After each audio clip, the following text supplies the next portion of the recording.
प्रभो हर हर महादेव शिव शंभो धवलेश्वराय वालालिंग महाप्रभो दीपं यदि वरं ब्रह्मा दीपं यदि जनार्दनः दीपहरतु मे पाप पूजा दीप नमस्तुते धवलेश्वराय वालालिंग महाप्रभो संसार सुखी रखंतु।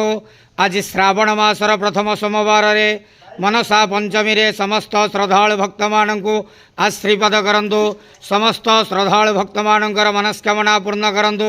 समस्त श्रावणी पूजा भक्त मानकर मनस्कामना पूर्ण करंतु। समस्त काउडिया भक्त मानकर मनस्कामना पूर्ण करंतु। कर्म क्षेत्र उन्नति करंतु। ग्रहरिष्ट खंडन करंतु।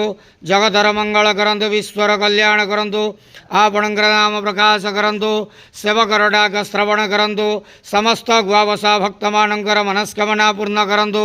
जो जो भक्त माने आपण पाखरे मानसिक रखिछंती तांक मानसिक पूर्ण करंतु। बाबा धवलेश्वराय वालालिंगाय नमो नमः। संसार सुखी रखंतु आनंद गवार हरि बोलो। आज श्रावण मासर प्रथम सोमवार मनसा पंचमी रे समस्त श्रद्धालु भक्त मानू आशीर्वाद करंतु आनंद गवार हरि बोलो। बाबा धवलेश्वराय वालालिंगाय नमो नमः।